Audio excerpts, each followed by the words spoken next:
equality. Let's welcome our viewers on SABC.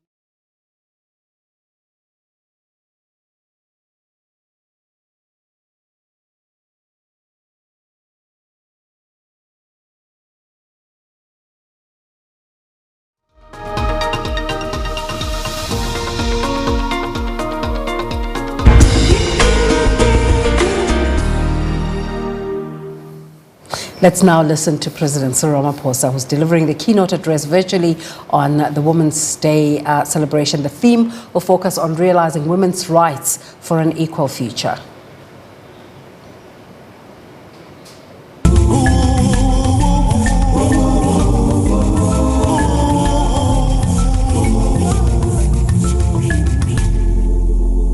Welcome to the 2020 Women's Month celebration. My name is Romy Titus and I'll be your host for this prestigious event. As a norm, the 9th of August means commemoration of Women's Day in South Africa. And for 2020, this is going to be a virtual affair. The pandemic has thrown us in the deep end while advancing and engaging more with technology. It's been 64 years, 64, since a woman marched to the union buildings against the past laws that deemed black people substandard citizens in their country. This year, we commemorate this act with the following theme: Generation Equality, realizing women's rights for an equal future. We kickstart the program with Gert Sibande and Mpumalanga Choral Ensemble singing the African Union Anthem, to be followed by the South African National Anthem. Let us all unite and celebrate together the victories won for our liberation. Let us dedicate ourselves to ride together to defend our liberty and unity. Oh, sons and daughters of Africa, flesh of the sun and flesh of the sky, let us make Africa the tree of life. Let us all unite and sing together to uphold the bonds that frame our destiny, our destiny. Let us dedicate ourselves to fight together for lasting peace and justice on earth. Oh, sons and daughters of Africa, flesh of the sun and flesh of the sky, let us make Africa the tree of life. Let us all unite and toil together to give the best we have to Africa, the cradle of mankind and font of culture.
South Africa, and the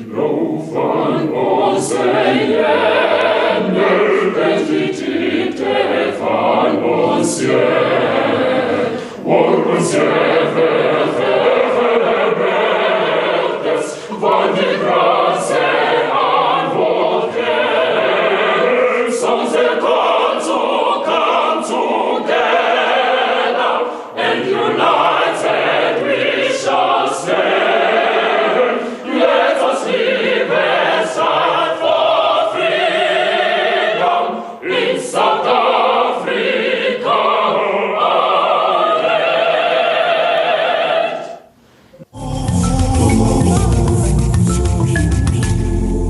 Wow, thank you so much, Gert and the ensemble, for that lovely performance.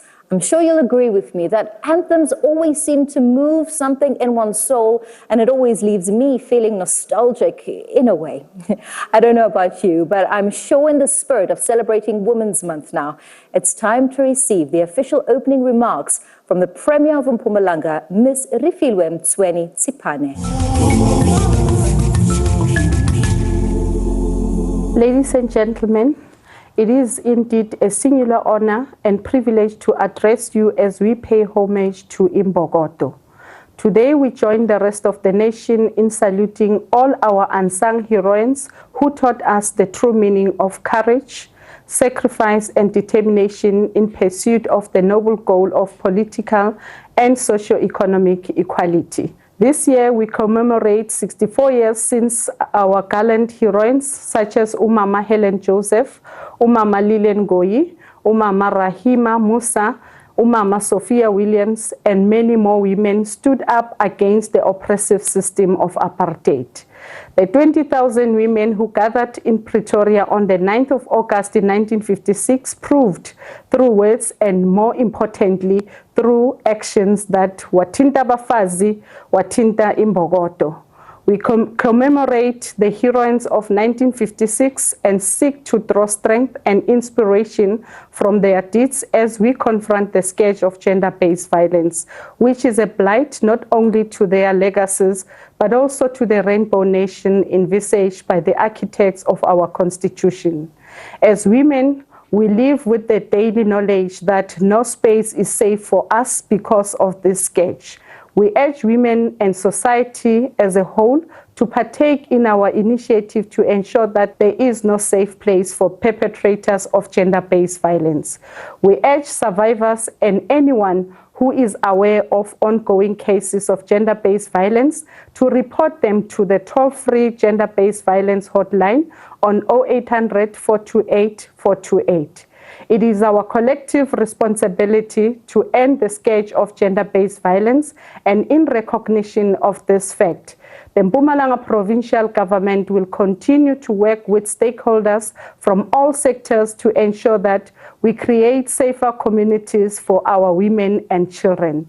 It is indeed an affront to the legacies of Omama Charlotte Maxeke and Albertina Sisulu to find women occupying a low percentage of senior managerial positions in Mpumalanga. For example, women occupy 36.4% of senior managerial position in the provincial administration. My commitment is to implement gender parity during the course of this administration. We have started this process and have ensured that the female occupy 50% of accounting officer roles within the provincial government. There is a long journey ahead of us, but as Lao Tzu once remarked, and I quote, open quote, a journey of 1,000 miles begins with a single step, close quote. Ladies and gentlemen, we must also acknowledge the fact that the women are disproportionately affected by unforeseeable pandemics such as COVID-19 pandemic. The state of disaster declared by His Excellency, the President of the Republic, did slow the spread of the pandemic and flattened the curve. However, we must also acknowledge that the imposition of the lockdown has affected the livelihood of millions of women in both the formal and informal sectors.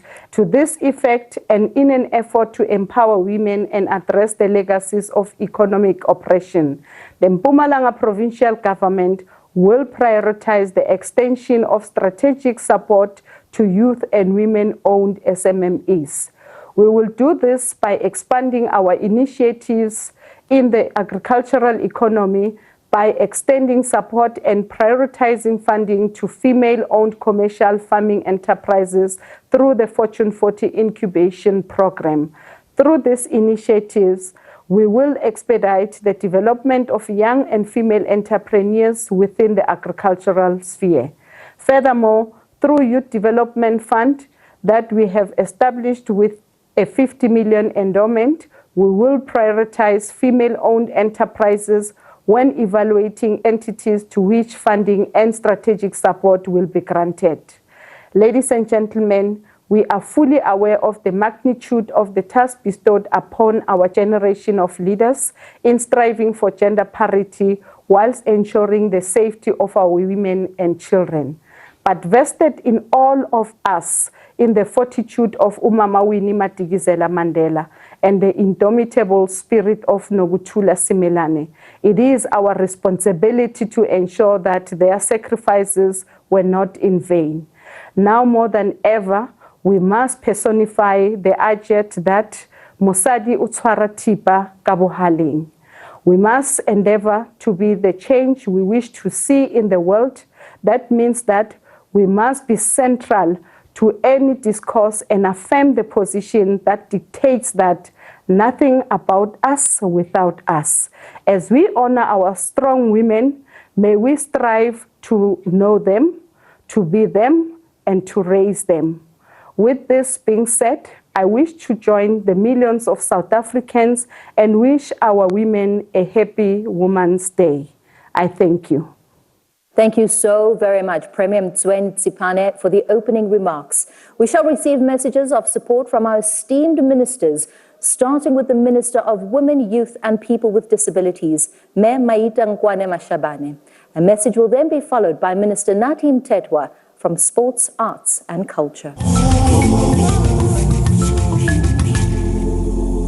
Program Director, Your Excellency, Mr. Cyril Ramaphosa, President of the Republic of South Africa, Honorable Minister of Sports, Arts and Culture, Mr. Nathi Mthethwa, Honorable Premier of Mpumalanga Province, Ms. Refilwe Mtsweni Tsipane, distinguished guests, fellow South Africans, I'm pleased to join you as we celebrate National Women's Day 2020 under the theme Generation Equality, Realizing Women's Rights for an Equal Future. This year, we celebrate this important day under difficult circumstances due to COVID-19. Ladies and gentlemen, while the generation of 1956 faced different challenges under the apartheid system and colonization, the current generation is confronted with similar challenges under different circumstances. These include patriarchy, poverty, gender-based violence, and more. Despite progress made in achieving women empowerment in the last 26 years, challenges remain. Gender-based violence and femicide continues to be a shame to our nation. Our clarion call to all South Africans is to do their part to end gender discrimination and gender-based violence and femicide. We demand justice and harsh sentences for the perpetrators of gender-based violence and femicide. Fellow South Africans, we need to redouble our efforts to promote economic and financial inclusion of women. There cannot be total emancipation of women without the full participation of women in our country. We also need to reclaim our space internationally, and working together, we will achieve this. Let us rally behind our women, girls, and women with disabilities to advance their rights in their political, economic, social, cultural spheres. Let us join hands and say no to patriarchy, gender-based violence, and femicide, and economic exclusion of women. Let's invest in women entrepreneurship to grow our country's economy. We need to support the continued strengthening and further development of women's capacity in leadership, management, ownership, and entrepreneurship. Ladies and gentlemen, let us use this year's commemoration to recommit our country to a society where boys and girls, men and women, young and the elderly, and everyone is free to walk everywhere in our country. Happy Women's Day. Malibongwe. Program Director, His Excellency President of the Republic, President Ramaphosa, Minister in the Presidency, Minister Nkwana Mashabane, Deputy Minister Mkhize, Ministers and Deputy Ministers here present, members of the media, ladies and gentlemen, fellow South Africans, I extend my warmest greetings to all of you. The circumstances of our day, the challenges of our time forces us to gather in a manner we did not anticipate this year or this time last year. The whole world has been turned upside down by the challenges of coronavirus pandemic. However, the resilience of humanity will conquer this challenge. In order for us to do so, we need to observe all the health protocols by the World Health Organization. We have gathered here this morning to celebrate Women's Day under the theme Realizing Women's Rights for an Equal Future, which is embedded within the Global Generation Equality Campaign, as well as the contextual factors in our country. Women's Day 2020 takes place in the context of dual pandemics of COVID-19 and gender-based violence and femicide, which has underlined the urgent need to more decisively deal with the legacy of structural oppression to accelerate the transformation of our society. This includes the transformation of unequal power relations between women and men and addressing gender oppression, patriarchy, sexism, racism, ageism, and to create an environment which enables women to take full control of their lives, reach their full potential, and contribute to the country's development.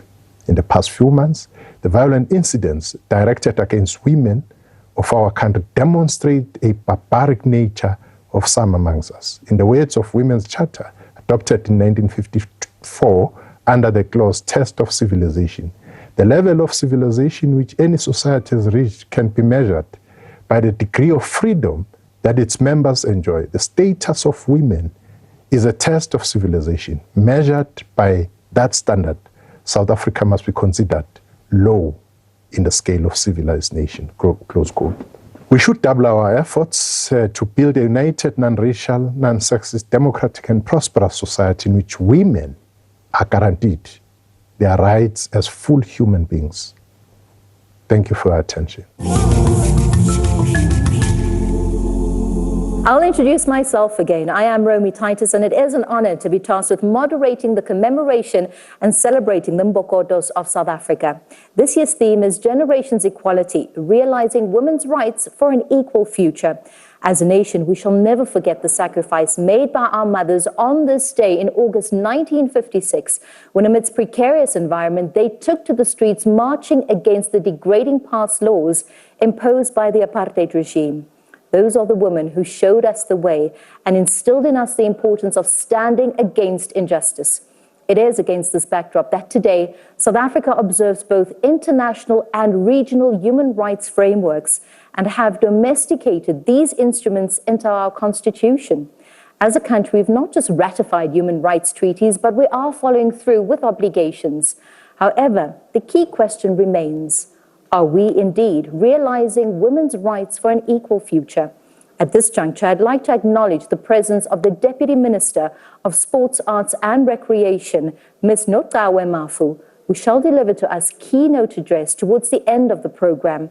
I'm certain we all cannot wait to hear how she will address the theme of generation equality, and particularly on realizing women's rights for an equal future. At this juncture, I'd like to introduce Mayor Gertrude Shope to deliver a message on women, peace, and security. Your Excellency, President Ramaphosa, Minister in the Presidency, Maite Nkwana Mashabane, distinguished guests, and fellow South Africans, thank you for giving me this great honor to salute and greet all the women of our country in their diversity on this National Women's Day.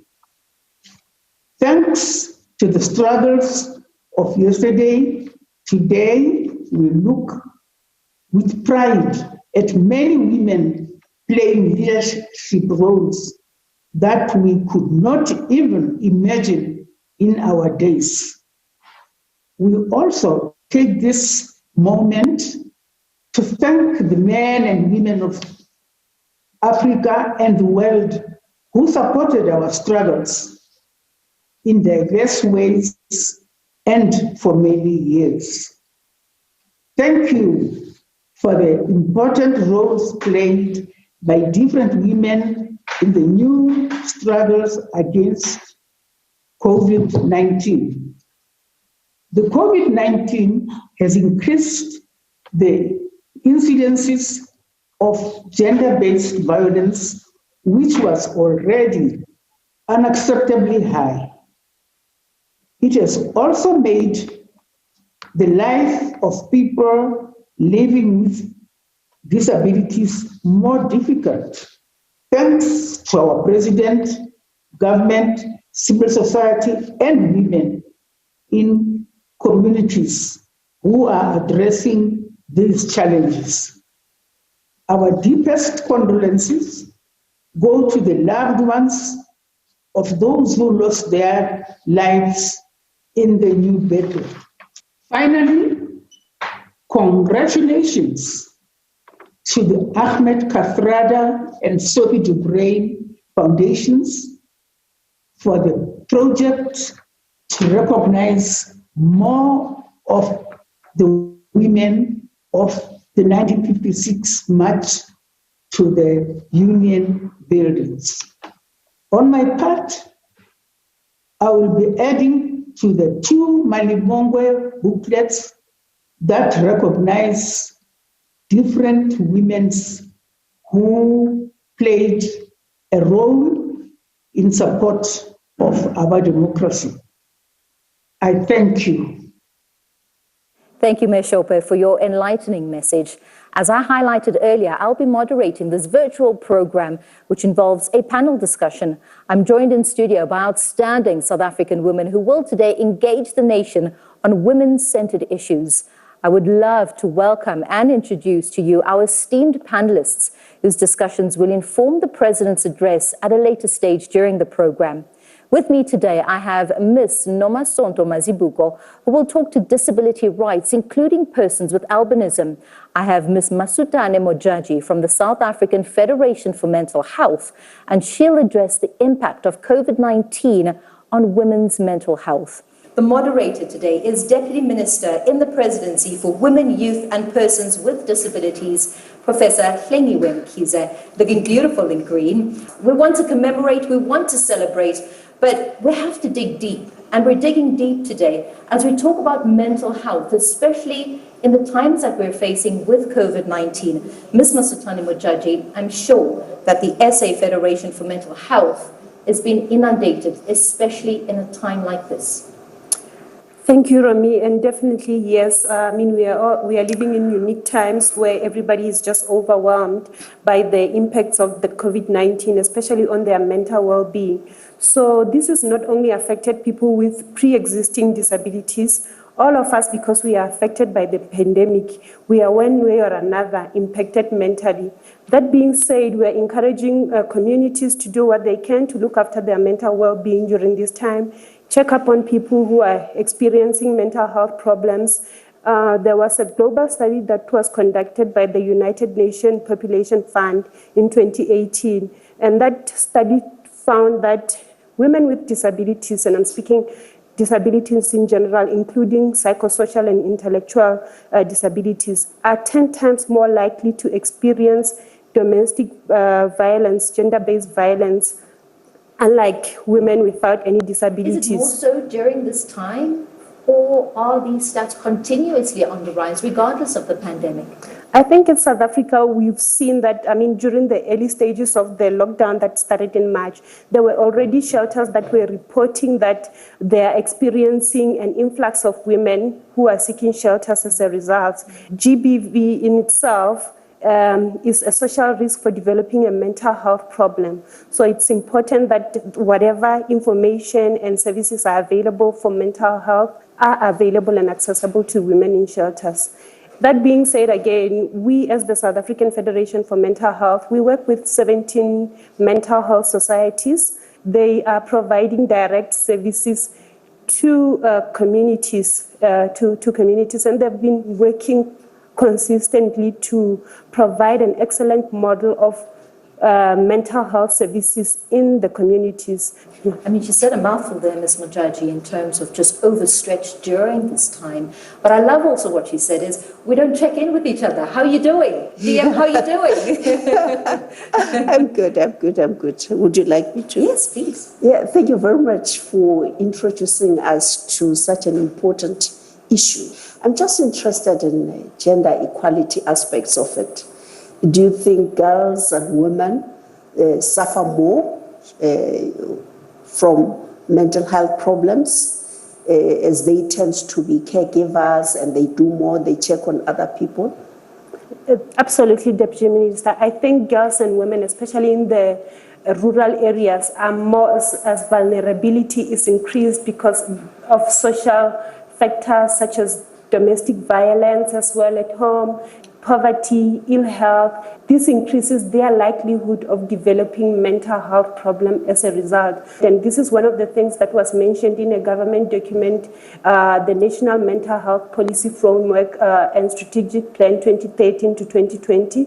It comes to an end this year, so we need to reflect on that. But what it flagged and identified was the need to improve equitable allocation of resources and also just increase access to mental health services so that these women, especially those who find themselves in rural areas, can have an ongoing access to mental health services when they need and they know where to go. And this is an area where we are hoping government will be able to lead us in terms of like policy development and implementation and coordinating consultations across sectors. We hope in government will be able to lead us with that so that we can at least have an equal allocation of resources so that women also are able to access this as and when they need. Very, very important. Yeah. Just a quick one for me. I'm sitting Kanyamazane. I have Gogo Mang, who is Isangoma. I have a woman of Umanyano. How do we ensure that those community resources are able to assist vulnerable people within a community? Definitely, we have community-based organizations, non-governmental, that are providing excellent services and are available to assist, but then they lack the capacity, they lack the resources, and then they lack also even the information and the support. And I think this is an area that also needs to be strengthened, and that we offer them the support so that they are able to provide this kind of services, mental health services, to this woman in Kanyamazane who's looking for that at a place closer to where she lives or where she works. There's some really great work being done on the ground. It is said that 1 in 6 South Africans are affected by mental illness in some way or form. Let's hear now from Ms. Nomasonto Mazibuko, disability rights, including persons with albinism. Thank you very much. And I would say it is a pleasure to be on the same panel with the Deputy Minister who has been appointed to be our champion. And that it means she will need more education. Let me speak about albinism. Albinism is a condition where people with albinism have different kinds of the skin and they are visually impaired. But the point that I want to put across is that both parents who don't have albinism are not aware why they get this child with albinism, where you find now the woman is blamed for bringing this curse into the family. The woman is blamed to have slept with a person who is not the right partner or the husband. So women with albinism suffer in silence. I'm happy she's speaking of Wanyamaza. The woman in Wanyamazana is suffering in silence. Inequality in this country is not only on women. As we speak COVID-19, we don't know if the sanitizers were manufactured with the thought of people with albinism. Our skin is sensitive. We were together with the Deputy Minister launching the voices of visually impaired and blind women. Those women are not looked after, even if when they go and report GBV, the people in the police station still want to know if we are socially and physically involved in sexual activities. Why are we looked as if we are objects and not people? We're happy to be South Africans. Can our voices be heard? Can we work together? Minister, we want to work with you. We don't want to be an afterthought to say, by the way, this policy speaks about women.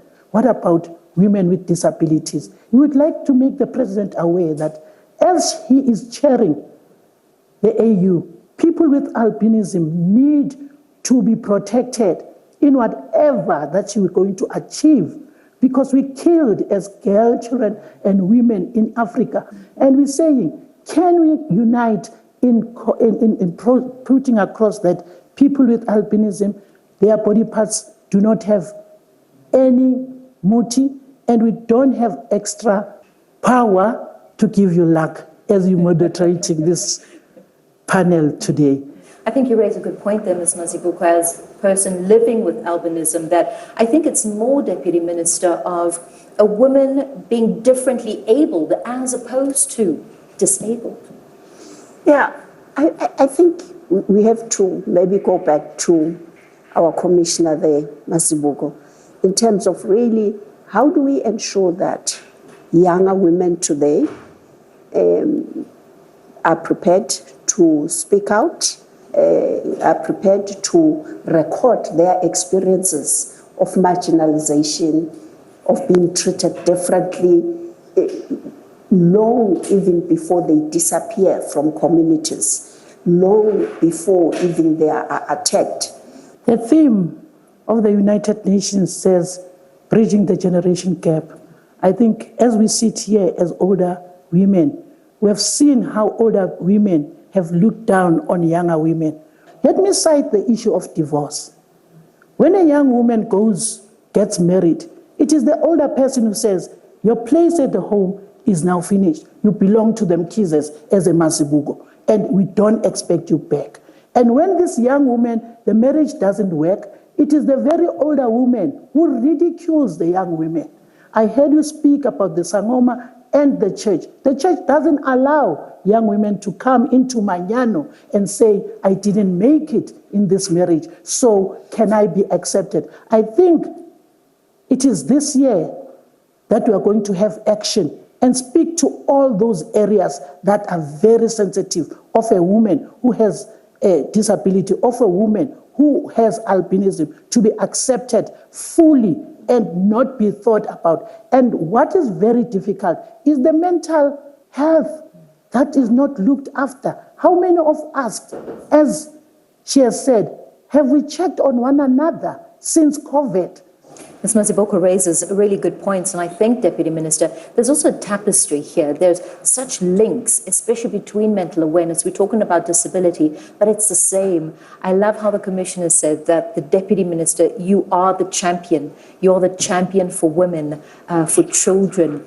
Is the load you bear, is it overbearing, or do you feel you are the champion, you are the difference, you are the agent of change? I see all of us as agents of change.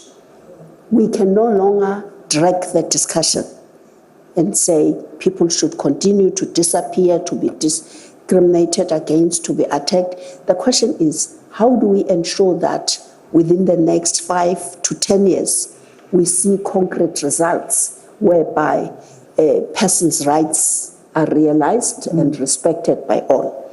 It's a burden upon all of us, the system as a whole, that, for instance, when Commissioner Mazibuko mentions the kind of sanitizers that are suitable for sensitive skins. So I could see a coalition also with manufacturers. So the needs of persons with disability or people with albinism, they are not limited to the rights only, but we have to look at manufacturing, we have to look at power, economic inclusion, we have to look at energy issues, and so it broadens the space which we should occupy.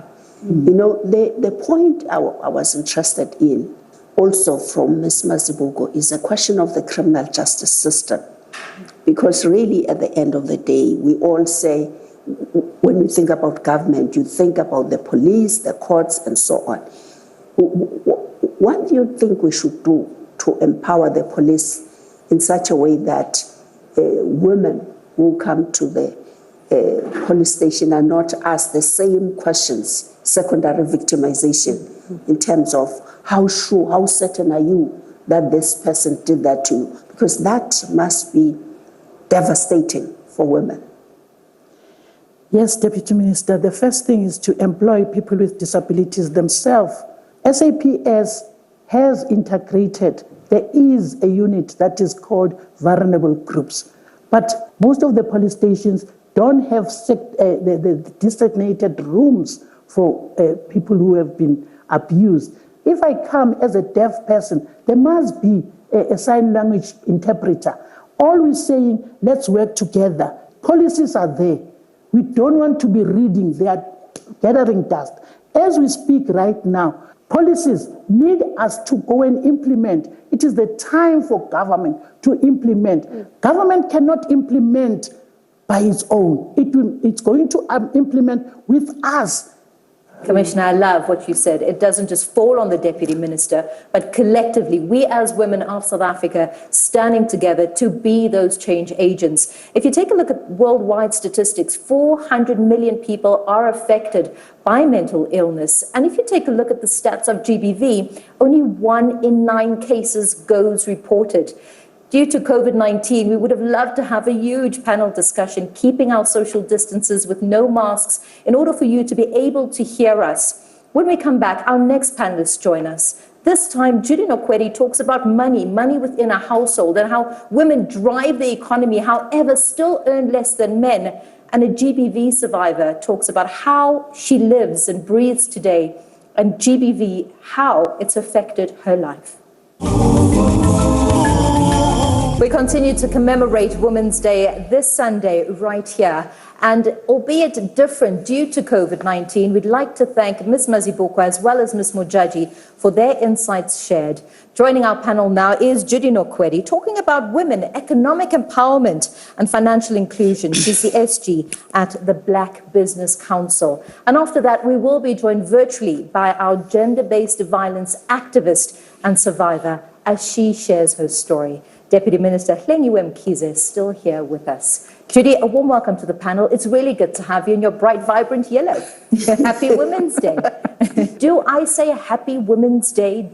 Can we use the word happy? If you take a look at, yes, the strides we've made, but that there's still so much that needs to be done, especially from an economic empowerment front. There is nothing happy for women in South Africa. We've not been happy for many, many years. And the gains that we've made since the Beijing meeting 25 years ago, we've seen a gradual erosion year on year when it comes to the economic status of women, especially in the area of empowerment and financial inclusion. So I want to share a very little quick story with you, and I dedicate the story to Ntombi. It is her story. A grandmother is teaching a child about life. And she says, there is a terrible fight going on inside of me, and it is between 2 wolves, a good wolf and a bad wolf. And the grandchild looks up at Gogo and says, Gogo, which wolf wins? And the grandmother, the gogo, says, it is the one you feed. So a few days ago, I bumped into Ntombi. She's been working in a business in my neighborhood for more than 20 years. She's a young woman who always has a radiant smile, a sort of up-tempo beat. She was withdrawn, she was sad, and she was totally depressed, in a total state of despair. There are 20 women who work in this business, and it's a sector where women are dominated by women. And she says only 10 of them are allowed to work at a time. She does not know how she's going to pay her rent moving forward. She does not know how she is going to feed her children. She's always worked in the informal sector in Dobsonville to supplement her income. And she has identified a fantastic business opportunity, a niche product that has a huge market in the township. She needs money to start the business. And she said, Wena Judy, you are with the Black Business Council. I hear on the radio all the time that there are funds for women. How do I access money?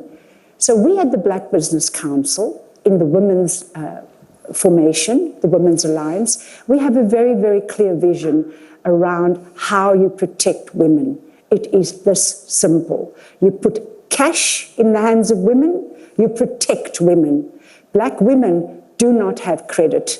They don't have access to savings. They do not have trust funds, and they don't have investments. So it is important that we have access to markets, that we have access to funding and finance, and very, very importantly, if women do not have land and they don't have title deed, then they are left to the vagaries and to the prey of men who demand transactional sex, and they become subjects of gender-based violence. So we as the Black Business Council are very clear, put cash in the hands of women.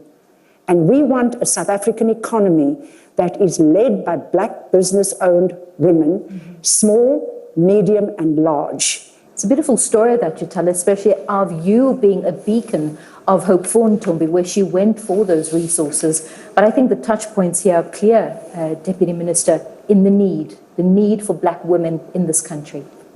Yeah, I think the starting point is to really say, yes, we still have to say Happy Women's Day, because that is not about us. With regard to economic inclusion, government has put in place so many policies which are meant to ensure, to fast track the inclusion of those who were left out before. Now we're talking about a district development model where we say that's where we should locate our projects, our opportunities, and so on, so that those women who don't come any closer to any business association are not left behind. The question is, what do we do differently so as to ensure that those women in rural areas at a district level are assisted to enter areas like agribusiness, the whole ecosystem, and to give them that sense of hope that much as the progress has been slow, but there's a determination, there's a political will, there's a commitment to make sure that they come out of the circumstances they find themselves in. I like that. I like that the common thread is hope. I said that you were the beacon of hope for Ntombi. Are you hopeful, just based on, the landscape that the Deputy Minister has painted? For me personally, hope is a very disempowering concept, because what are you going to hope for? It has to move beyond hope. And I'm glad the Minister has very clearly alluded to the policy framework, the district devolution model. And in your previous panel, it was very clearly outlined. The challenge is not around getting policies and regulations in place. We have it all in place. So the big bad wolf in South Africa at the moment is procurement, because procurement is the single most powerful lever to unlock potential and opportunities for women. And all along our roads leading to Zimbabwe, leading to Mozambique, leading to Botswana, those roads tell you the picture of how women trade in the informal sector. And so at the BBC, we are very clear around the development of township and rural economies, village economies. Is it not ironic that we could have and we should have used COVID to completely re-engineer our supply chain and our enterprise development, so that when we talked about deep cleaning of schools, when we talked about the provision of masks, gloves, etc., in villages and in townships, why is it that we did not provide opportunities at that level for township women? This is the opportunity. There's no rocket science. It doesn't require us to redo anything. It just requires us to get rid of feeding the bad wolf. Do you know, I mean, I am flabbergasted that the Central Supplier Database only procured to the tune of 35 billion from black business, out of a total spend of, guess what, 1.2 trillion. Now, when you disaggregate the 53 billion, we cannot get a sex disaggregated number. So I know I'm getting very emotional, and I was told to be calm on this interview, but it's very hard to be calm. You're passionate, yeah, and that's fine. I'm slightly angry. You know, we don't have collateral as black women. So the collateral is cash. Put cash in our hands, because cash feeds our children. Cash educates our children, because the public service facilities don't work. And Ntombi needs a public service that works for her and all the other Ntombis in this country. It requires a deliberate resolve to say, we are going to feed the good wolf. What is your message? Going to calm down now. Thank you, Judy. What is your message to the Ntombis and everybody watching today, Deputy Minister? I think we all agree. Government is the biggest supplier of goods in any country. The question is, I think, taking from what Judy is saying, how do we ensure that we move beyond having policies that accommodate women, youth, and persons with disability, but that in action we deliberately ensure that the actual opportunities are allocated to women directly? I need to emphasize there is a commitment and a political will to ensure that we use the next decade for greater impact and for an equal future.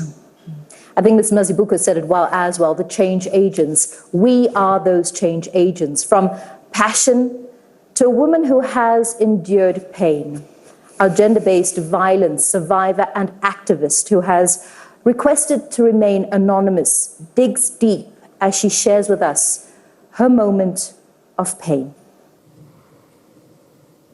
Mine okwenzeka kimi okwangivisa ubuhlungu enibengaboni leso sikhathi, ngangihlala nobaba umntwana am-abuser kabuhlungu, ngithula ende ngoba bengingazi ukuthi ngizokushona ngithula ende ngoba be-abuse umntwana lona mina ngibona ukuthi akangibeka isandla akangishayi bengingakuboni ukuthi kuyinkinga ngalamanye amagama athi noma ambethile umntwana amshaye kabuhlungu ngimbona ukuthi umntwana akasi-right ngingathathi action ngoba angazi ukuthi ngizokwenzani, angazi ukuthi ngizokushonaphi, ngibekezela konke lokho. Umntwana abethwa, ahlukunyezwa, athukwa, nami angithuka ngibiza ngawo onke amagama, aphinza athi nathi uyagculisa ngingabi nenkinga ngoba ngingazi ukuthi ngizokuyaphi, ngoba ngesikhathi isimo sokuhlupheka siyakwenza. Ngibonga ukuthi ukukhanya sengikubonile ukuthi ngingavumeli ukubekezelela into engasi-right. Ngamane ngilale ngingakahle kunekuthi ngibekezelele kuhlupheka, akubuhlungu ukuswela. Nesikhathi nawuswela uthola nemindeni lonayo eceleni ikujikela ikubeka ingasakufuni, ugcine wena ngasikhathi shoti ngwele okuthengisa ngumntwana. Enesigcino umntwana wenzani leso sikhathi ugcine uyakuzonda, kubuhlungu kona. But ngibonga ukuthi ngigcine sengiyibonile into leyo ngabe sesengiyaphuma lapha. ngakhona ukuthi ngisizamele nami ngibone ukuthi ngibone ukuthi ngihlanganisa njani ukuthi umntwana abe right. We salute our gender-based violence activist and survivor for the bravery it took to share with us all her story today. Deputy Minister, a story we've heard today, but a story that we continue hearing in South Africa about the constant abuse of women and children. Siyabonga kakhulu ukuthi umama ukwazile ukuthi aphuza amanzi akhulume ngento edlule kuyo ngoba izosiza omama abaningi. Kuhle umuntu asukume azimele ngamanye amagama njengalabo mama baka 1956 kumele umuntu asukume alwe asifune ukuthi ubani afune ukuthi yini angazenzela yona. Kodwa into enhle futhi ukuthi nohulumente wethu uningi asekubekile emphakathini okusiza umama osefuna ukusukuma njengalezi zindawo abakwazi ukuthi basuswe bayohlala kuzo ziyasiza ngoba umuntu upholisa ikhanda uba nesikhathi sokuyicabanga kahle lento ukuthi nizophuma kanjani kuyo yini engazenzela yona.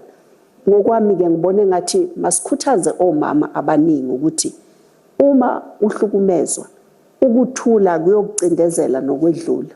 Into enkulu ukuthi ukhulume, into enkulu ukuthi ufune usizo nama police station wethu manje awasekho lapha bekhona izolo abebefika bangavumi nokuvula icase bethi hayi umkhwenyana wakho. Upresident wethu wathi ngisho ama cases ayingathathwanga kudala mawavulwe sokukuningi ke osokubekiwe nje uhulumeni kokulwa nalolu dlame esikhuluma ngalo. Kumele thina sukume singabomama nentsha yethu nobaba njoba nabo baba basukumile kakhulu bathi akuzukwenzeka lento egameni labo. We have heard from our panelists, and they have indeed highlighted a myriad of issues that affect the women today and also have potential to hinder their development if not addressed. The discussion opens up dialogues on how we, as a nation, government, and relevant organizations, advance the realization of women's rights for an equal future.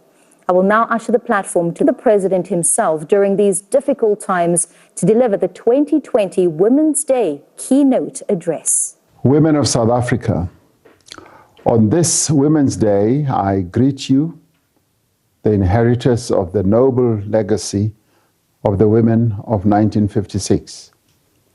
64 years ago, our mothers, daughters, sisters, and grandmothers, and great-grandmothers stood defiant and proud, united in their demand to live in freedom.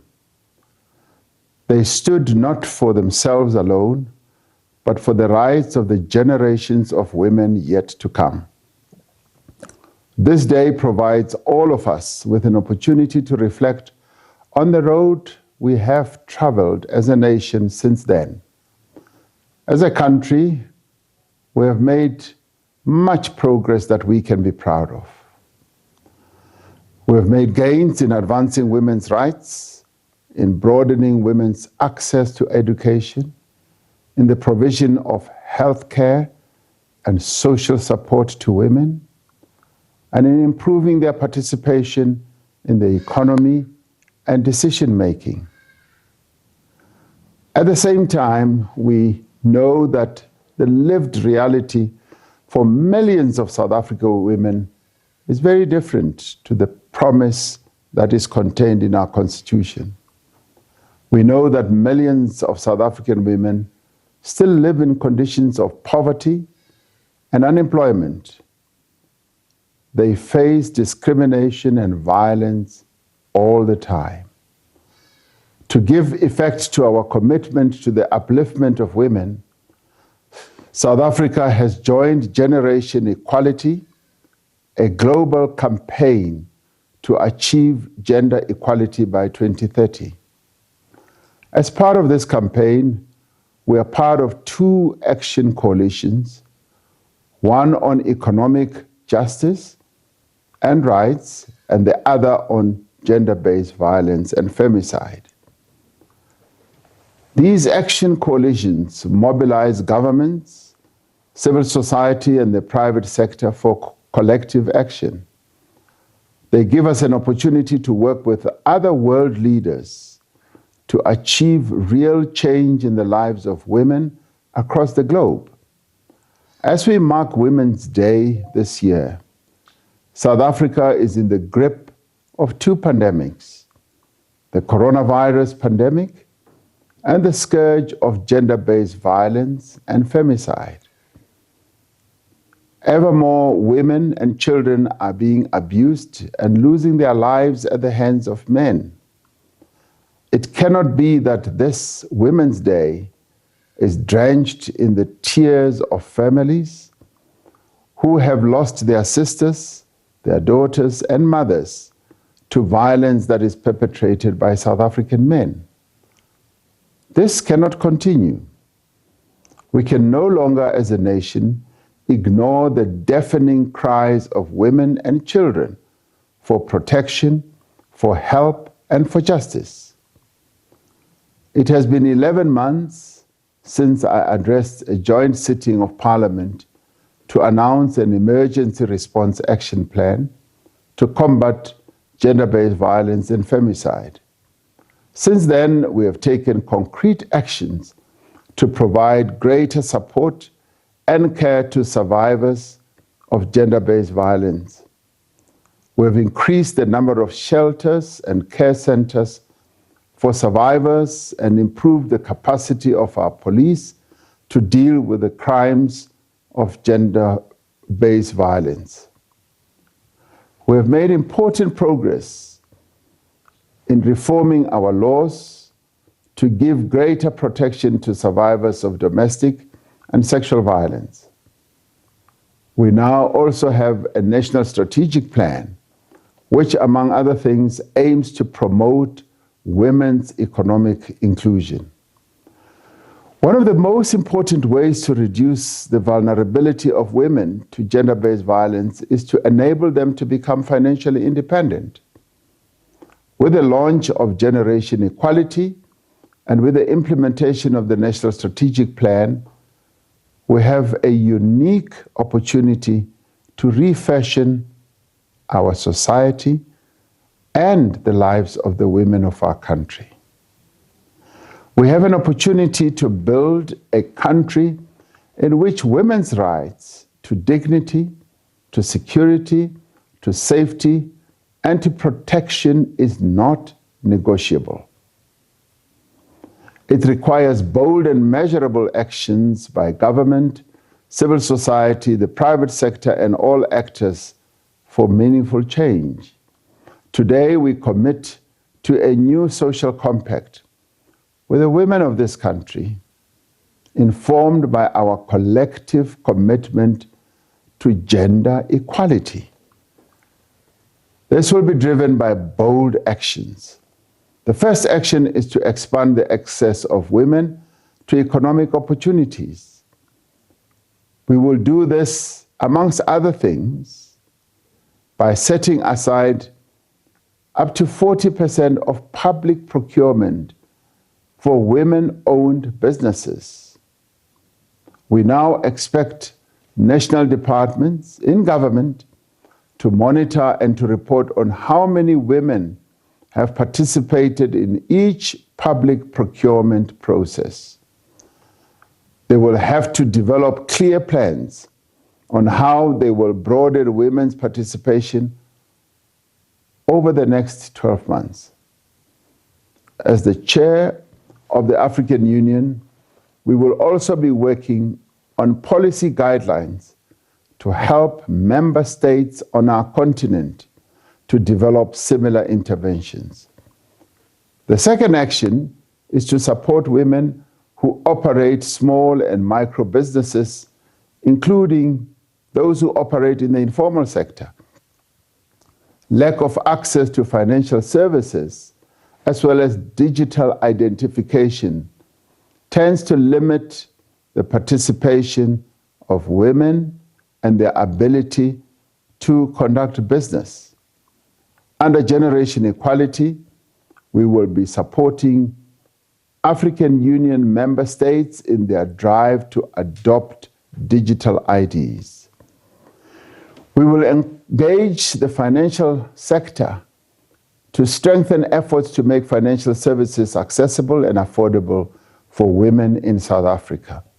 The third action is to speed up the process of giving women access to productive assets, such as land. We will ensure that our own land reform process favors all historically disadvantaged people, including women, in getting land and the means to farm it. Of the 75 million rand in COVID-19 relief earmarked for farming input vouchers, 53% of the beneficiaries will be rural women. We must ensure that women, subsistence, and small-scale farmers continue to receive support beyond the lockdown that we are going through now.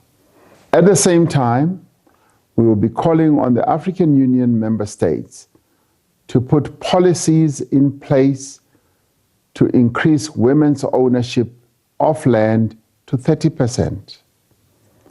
Our fourth action is to ensure that women are safe from gender-based violence in the workplace.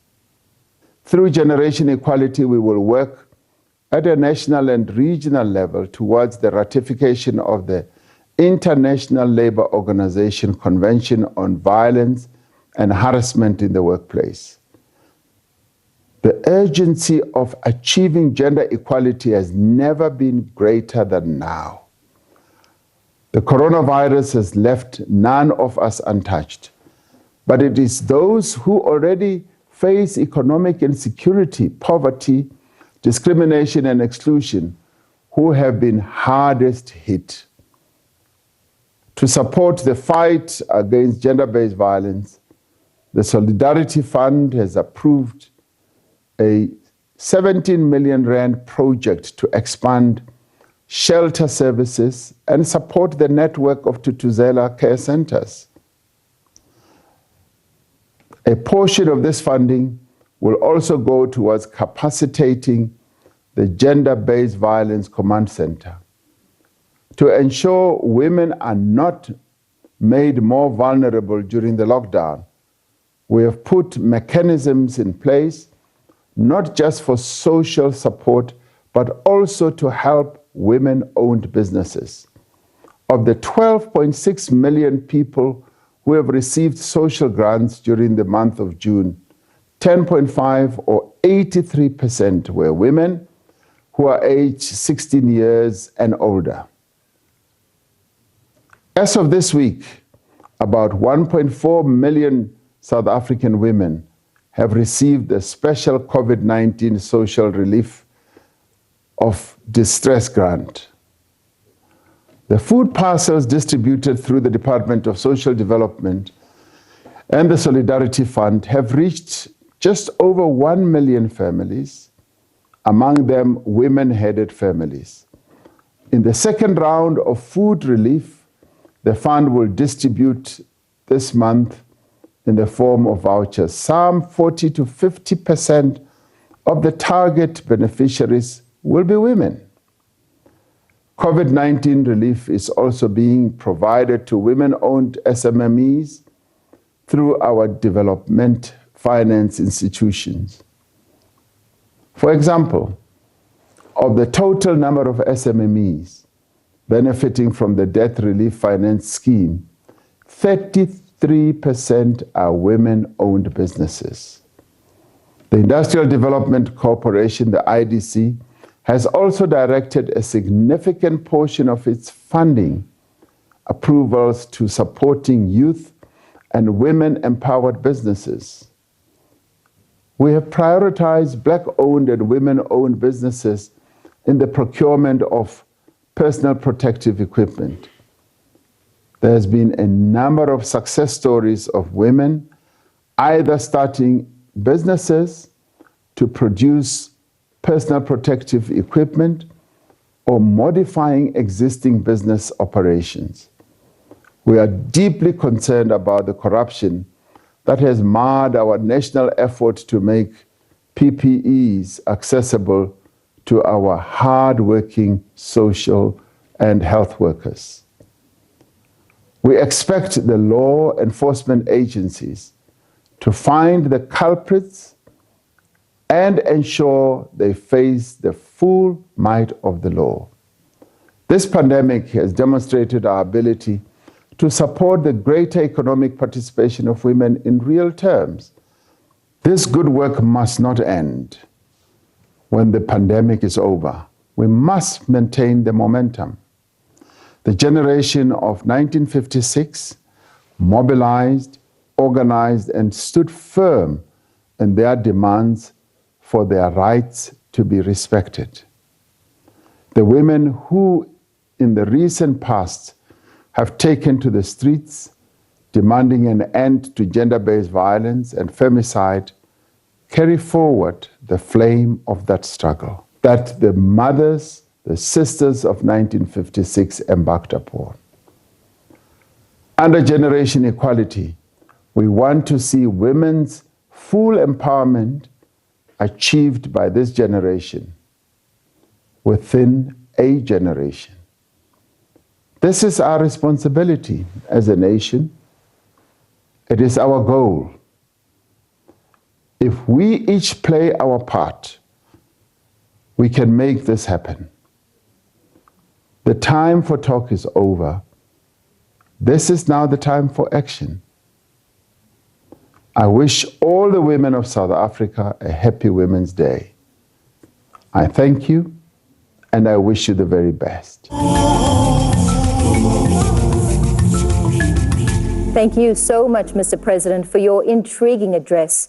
It's comforting and also such a relief for us women to hear encouraging and assuring words from the President, especially during these difficult times exacerbated by the pandemic. Women's circumstances have been made worse, not only financially, but some are not feeling safe, confined in their homes. It has been great listening to the President touch on the sub-themes raised by our panelists earlier and endorsing the women's agenda. I'd like to reiterate that it has been a privilege to moderate a panel of women who have taken over the baton from the women of yesteryear and continue to advance issues of women for equality and equity in the 21st century South Africa. With consistency and tenacity, we shall certainly realize women's rights for the development of our country. We've come to the end of our program, and I will emphasize that it is every citizen's responsibility to work hard towards realizing women's safety, development, and ensure women enjoy their basic rights in their country.